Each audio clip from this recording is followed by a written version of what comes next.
Hello दोस्तों, स्वागत है आपका इस पाइथन प्रोग्रामिंग ट्यूटोरियल में। आज का टॉपिक है हमारा लिस्ट कंप्रिहेंशन।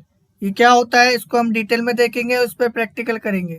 शुरू करने से पहले अगर आप हमारे चैनल पर नए हैं तो प्लीज हमारे चैनल को सब्सक्राइब करें और बेल का आइकन दबा के ऑल पे क्लिक करें, जिससे कि हमारी वीडियो सबसे पहले आप तक पहुंच सके। तो चलिए स्टार्ट करते हैं। लिस्ट कंप्रिहेंशन को जानने से पहले हमें कंप्रिहेंशन के बारे में जानना होगा। कंप्रिहेंशन क्या होता है? Comprehension Comprehension contains very complex code, usually a single statement that perform a task. Comprehension क्या करता है कि रखता है बहुत बड़े कॉम्प्लेक्स कोड को एक सिंगल स्टेटमेंट में, जो कि परफॉर्म करता है एक टास्क को। कौन कौन से कंप्रिहेंशन होते हैं? लिस्ट कंप्रिहेंशन, सेट कंप्रिहेंशन और डिक्शनरी कंप्रिहेंशन। ये तीनों ज्यादातर मोस्ट इम्पोर्टेंट कंप्रिहेंशन होते हैं। वैसे तो बहुत सारे कंप्रिहेंशन होते हैं, लेकिन इन तीनों का ज्यादातर यूज होता है प्रोग्राम में। आज हम इस वीडियो में देखेंगे लिस्ट कंप्रिहेंशन के बारे में। तो चलिए देखते हैं। List comprehension represents creation of a new list from a iterable object that satisfy a given condition. List comprehension क्या होता है? लिस्ट कंप्रिहेंशन इटरेबल ऑब्जेक्ट से जो नया लिस्ट क्रिएट होता है उसको वो रिप्रेजेंट करता है, जो कि सेटिस्फाई करता है दिए हुए कंडीशन को। इसका सिंटैक्स देखते हैं। न्यू अंडरस्कोर लिस्ट, ये लिस्ट कंप्रिहेंशन का नाम है। आप इसे कुछ भी ले सकते हैं अपने अनुसार। इक्वल टू स्क्वायर ब्रैकेट, इसके अंदर क्या क्या है? एक एक्सप्रेशन है और एक फॉर लूप है, जो कि ये कंपलसरी होता है। फॉर लूप आपका एक हो सकता है या फिर एक से ज्यादा हो सकते हैं लिस्ट कंप्रिहेंशन के लिए।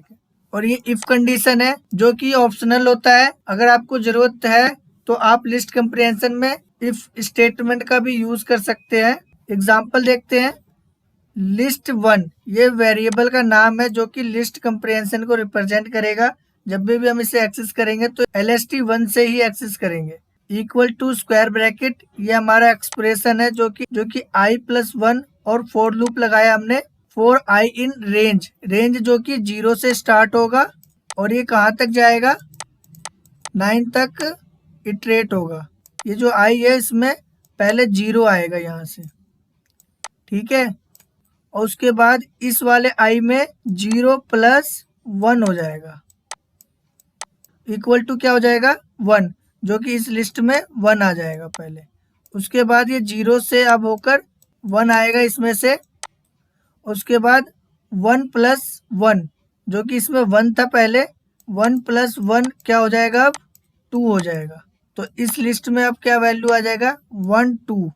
इस तरीके से ये आगे तक एक एक करके इटरेट करेगा, उसमें वैल्यू को ऐड करेगा, उसमें एक एक का इंक्रीमेंट करेगा, ठीक है। एक और एग्जांपल देखते हैं। LST2, जो कि लिस्ट का नाम है। Square bracket i4 in range 0 से स्टार्ट होगा और 10 तक जाएगा, ठीक है। इसमें आप इफ कंडीशन का भी यूज कर सकते हैं। हमने आपसे बताया कि अगर जरूरत के अनुसार आप इफ कंडीशन का भी यूज कर सकते हैं। इफ कंडीशन में क्या हो रहा है? i divisible by 2 equal to 0।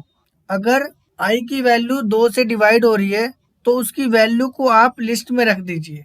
जैसे कि जो ये रेंज है 0 से स्टार्ट होगा 9 तक जाएगा। ये i में जो वैल्यू होगी पहले 0 आएगी, यहाँ से 0 आएगी। उसके बाद इस कंडीशन को चेक करेगा कि i में जो वैल्यू है 0 क्या डिविजिबल है 2 से, जो कि हमारा कंडीशन ट्रू हो जाएगा। यहाँ से ये i में चला जाएगा वैल्यू और लिस्ट में एलिमेंट कौन सा आ जाएगा? 0। उसके बाद क्या होगा? ये 0 से हटकर 1 आ जाएगा i में वैल्यू। उसके बाद कंडीशन को चेक करिएगा क्या 1 डिविजिबल है 2 से, जो कि नहीं होगा, तो ये 1 को लिस्ट में स्टोर नहीं करेगा।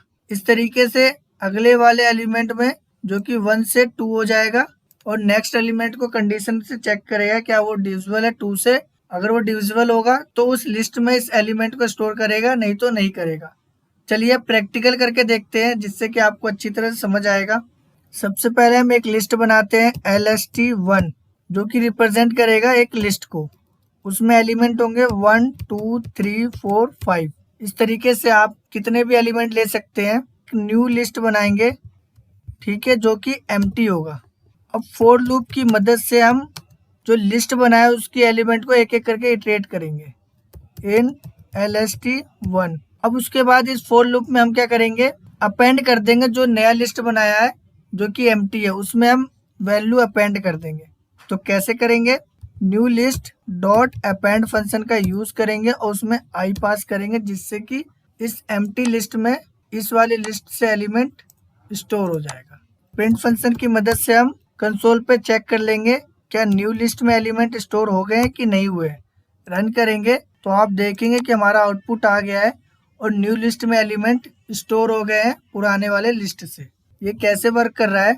सबसे पहले ये लिस्ट एग्जीक्यूट होगा और इसमें एलिमेंट स्टोर हो जाएंगे। उसके बाद ये एम्प्टी लिस्ट है, फिर फॉर लूप की मदद से हम एक एक करके इसके एलिमेंट को इटरेट कर रहे हैं। पहले इसमें लिस्ट में 1 आएगा, ये जो 1 है इस आई में आ जाएगा और अपेंड फंक्शन की मदद से इसमें न्यू वाले लिस्ट में अपेंड कर देगा, जो कि इस लिस्ट में 1 आ जाएगा। और उसके बाद क्या होगा कि उसके नेक्स्ट वाले एलिमेंट को चेक करेगा, 2 वाले को लेगा और इटरेट करेगा, आई की वैल्यू में अब 2 आ जाएगा और अपेंड फंक्शन की मदद से इसमें 2 को भी स्टोर कर देगा। उसके बाद लिस्ट में से तीसरे वाले एलिमेंट को लेगा, जो कि आई में अब 3 आ जाएगा और अपेंड फंक्शन की मदद से इसको स्टोर कर देगा न्यू वाले लिस्ट में। इस तरीके से एक एक करके सभी एलिमेंट को इटरेट करेगा और अपेंड फंक्शन की मदद से न्यू लिस्ट में स्टोर कर देगा। इसको हम लिस्ट कंप्रेहेंशन की मदद से एक लाइन में टास्क परफॉर्म कर सकते हैं। तो चलिए देखते हैं कैसे करते हैं। विथ लिस्ट प्रीहेंशन, LST नाम से एक लिस्ट बनाते हैं, उसके अंदर एलिमेंट लेंगे 1 2 3 4 5 और एक न्यू लिस्ट जो कि LST2 होगा, वो लिस्ट कंप्रेहेंशन को रिप्रेजेंट करेगा। इस लिस्ट कंप्रेहेंशन को हम ये सब कंप्रेस कर देंगे इसके अंदर ही। I इन LST2, लिस्ट 2 में से एक एक करके वैल्यू को इटरेट करें और प्रिंट फंक्शन की मदद से हम इसको चेक कर लेंगे कि न्यू लिस्ट में क्या जो एलिमेंट आ गए हैं। इसको हम कमेंट कर देंगे रन करने से पहले। अब हम रन करेंगे तो आप देखेंगे कि इसमें भी वही वाले लिस्ट इसमें स्टोर हो गए हैं। इस तरीके से आप ये पुराने वाले लिस्ट जो कि LST2 है और न्यू वाले लिस्ट में उसके सभी एलिमेंट स्टोर हो गए हैं। एक लाइन में ही आप लिस्ट कंप्रेहेंशन की मदद से बहुत सारे टास्क को परफॉर्म कर सकते हो, कॉम्प्लेक्स टास्क को परफॉर्म कर सकते हो। इस लिस्ट में से एक एक करके एलिमेंट इटरेट करेगा और इस आई वेरिएबल की मदद से इस लिस्ट में ही वैल्यू को स्टोर करता जाएगा। इस तरीके से ये वर्क करेगा लिस्ट कंप्रेहेंशन। अब हम इसे रेंज फंक्शन की मदद से यूज करेंगे। तो सिंपल आप रेंज फंक्शन का यूज करेंगे फॉर लूप में और एलिमेंट लेंगे जो कि 10 तक इटरेट करेगा और इस वाले लिस्ट को हम हटा देते हैं। इसमें से वैल्यू को इटरेट करेगा एक एक करके और इस एम्प्टी लिस्ट में स्टोर कर देगा अपेंड फंक्शन की मदद से।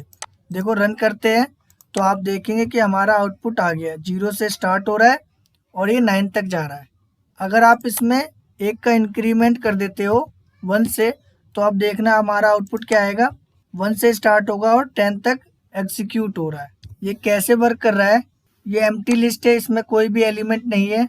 ये रेंज फंक्शन की मदद से इसमें जो एलिमेंट होंगे जो कि 0 से स्टार्ट होंगे और ये 9 तक जाएंगे, 0 1 2 3 4 5 करके ये 9 तक जाएंगे। इसमें आई की वैल्यू में पहले 0 आएगा और इस अपेंड फंक्शन की मदद से इसमें आई में पहले 0 है, 0 + 1 इक्वल टू क्या हो गया, 1 हो गया और इस लिस्ट में अपेंड कर देगा। जो कि एम्प्टी लिस्ट है उसमें एक 1 वैल्यू आ जाएगा। अब फिर इसमें से एक इटरेट करके वैल्यू आएगा जो कि 0 से अब क्या हो जाएगा, 1 हो जाएगा और इसमें 1 + 1 0 हट जाएगा। आई में अब 1 है तो 1 + 1 इक्वल टू क्या हो जाएगा, 2 हो जाएगा और अपेंड फंक्शन की मदद से इसमें वैल्यू अपेंड हो जाएगा लिस्ट में, जो कि अब वैल्यू हो जाएगा 2। इस तरीके से एक एक करके रेंज में से सभी एलिमेंट को इटरेट करेगा और एक एक इंक्रीमेंट करेगा। उस इटरेटर में एक एक इंक्रीमेंट करेगा और अपेंड फंक्शन की मदद से उस लिस्ट में स्टोर कर देगा जो कि एम्प्टी लिस्ट में, जिससे कि हमारा आउटपुट आ रहा है 1 2 3 4 5 6 7 8 9 10। इसी टास्क को हम लिस्ट कंप्रीहेंशन की मदद से करते हैं। तो चलिए देखते हैं कैसे कर सकते हैं। इससे पुराने वाले लिस्ट को हटा देते हैं, रेंज फंक्शन का यूज़ करेंगे फॉर लूप में और उसके अंदर एलिमेंट लेंगे 10। अब रन करेंगे तो आप देखेंगे कि हमने रन करेंगे तो आप देखेंगे कि हमारा आउटपुट क्या आ रहा है, 0 से 9 तक आ रहा है।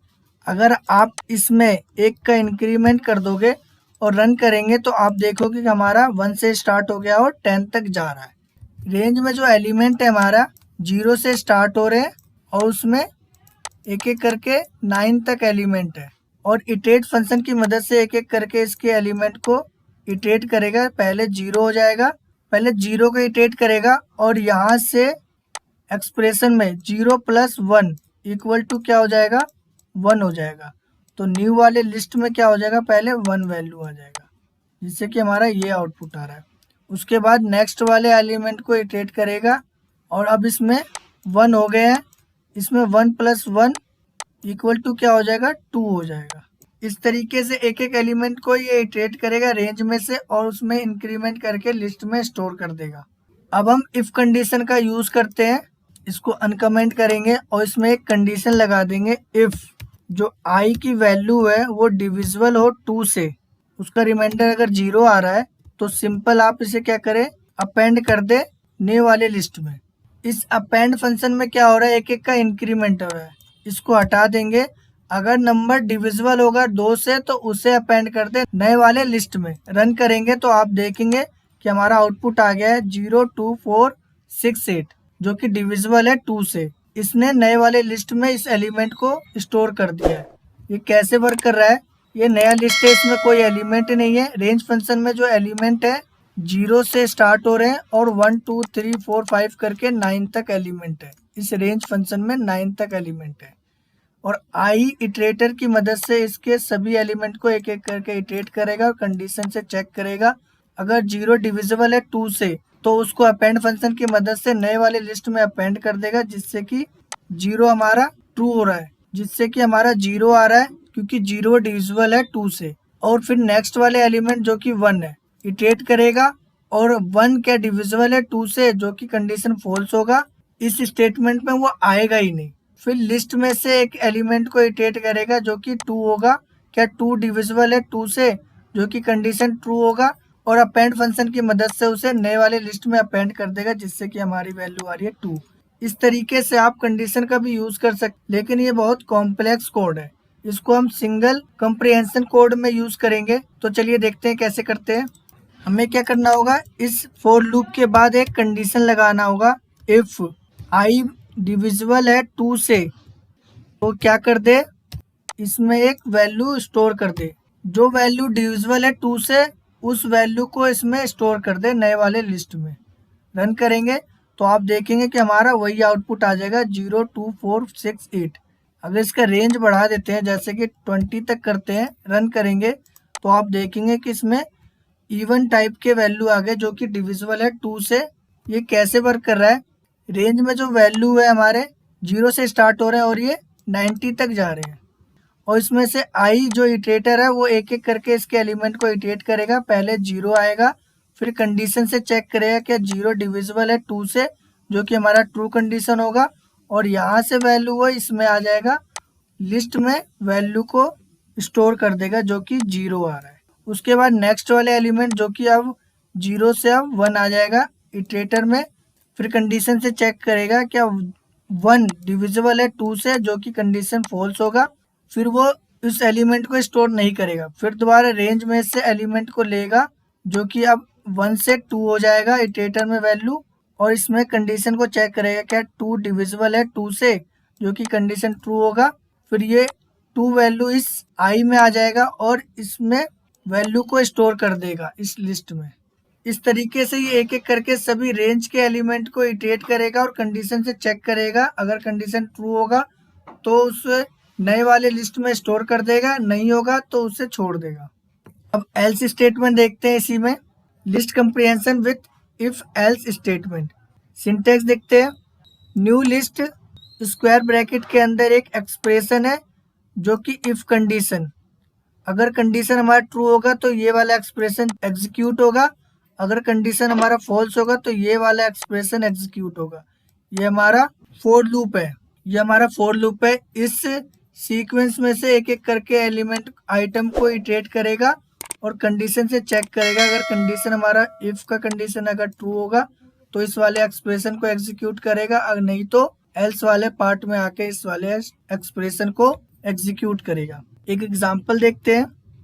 जैसे कि ये रेंज फंक्शन है जिसमें एलिमेंट है 0 से 10, लेकिन ये 0 से स्टार्ट हो रहा है तो ये 9 तक एलिमेंट होंगे इसमें। अब ये जो आई है इटरेटर, इसके एलिमेंट को एक एक करके इटरेट करेगा और कंडीशन से चेक करेगा क्या 0 डिविजिबल है 2 से, जो कि हमारा कंडीशन ट्रू होगा तो उसके एक्सप्रेशन को एग्जीक्यूट कर देगा, इस वाले लिस्ट में 0 को स्टोर कर देगा। फिर नेक्स्ट एलिमेंट को इटरेट करेगा जो कि 1 होगा, फिर कंडीशन से चेक करेगा कि 1 डिविजिबल है 2 से, जो कि कंडीशन फॉल्स होगा, इस एल्स वाले पार्ट में आएगा और इस वाले स्टेटमेंट को वो एग्जीक्यूट कर देगा, इस वाले एक्सप्रेशन। इसके बाद ये इनवैलिड एक्सप्रेशन आएगा। चलिए प्रैक्टिकल करके देखते हैं। पहले हम बिना लिस्ट कंप्रिहेंशन की मदद से करेंगे। अगर कंडीशन हमारा ट्रू होगा तो अपेंड कर देगा नए वाले लिस्ट में, नहीं तो एल्स पार्ट में आएंगे, इसमें से अपेंड फंक्शन की मदद से उसमें अपेंड कर देगा इनवैलिड सिंटैक्स। इसको अनकमेंट कर देंगे, रन करेंगे तो आप देखेंगे कि हमारा आउटपुट क्या आ गया है। हमारा आउटपुट आ गया अगर आई की वैल्यू डिविजिबल है 2 से, उस वैल्यू को अपेंड कर दिया है अपेंड फंक्शन की मदद से। और अगर वैल्यू डिविजिबल नहीं है 2 से तो इनवैलिड सिंटैक्स को इसने स्टोर कर दिया है लिस्ट में। और इसी कॉम्प्लेक्स टास्क को हम लिस्ट कंप्रिहेंशन की मदद से करेंगे, जो कि सिंपल एक स्टेटमेंट में हो जाएगा। I if I divisible by 2, अगर आई की वैल्यू 2 से डिविजिबल है तो इस वाले आई को स्टोर कर दे, नहीं तो वो एल्स पार्ट में जाए और इनवैलिड सिंटैक्स को प्रिंट कर दे। फॉर लूप लगाएंगे जो कि 20 तक हम इसमें चेक करेंगे, रन करेंगे तो आप देखेंगे कि हमारा आउटपुट आ गया है। आउटपुट इसलिए नहीं आया कि हमने इसको प्रिंट नहीं करा है। प्रिंट वाले स्टेटमेंट को अनकमेंट करेंगे, रन करेंगे तो आप देखेंगे कि हमारा आउटपुट आ गया है। अगर आई की वैल्यू जो डिविजिबल है 2 से, तो वो इस वाले एक्सप्रेशन की मदद से वो सभी वैल्यू को प्रिंट कर दे रहा है जो कि डिविजिबल है 2 से। और अगर नहीं है डिविजिबल 2 से तो वो एल्स पार्ट में आ रहा है और उसके वाले सिंटैक्स को वो प्रिंट कर दे रहा है, जिससे कि इनवैलिड सिंटैक्स, कंडीशन अगर फॉल्स हो रहा है तो इनवैलिड सिंटैक्स प्रिंट करके दिखला रहा है। इस तरीके से आप लिस्ट कंप्रिहेंशन के अंदर इफ और एल्स का भी यूज कर सकते हैं और बड़े से कॉम्प्लेक्स कोड को आप सिंगल लाइन कोड में आप एग्जीक्यूट कर सकते हैं और परफॉर्म कर सकते हैं। अगर आपको ये वीडियो अच्छी लगी हो तो लाइक करें, हमारे चैनल को सब्सक्राइब करना ना भूलें और आप हमें पैट्रियन पे भी सपोर्ट कर सकते हैं। धन्यवाद।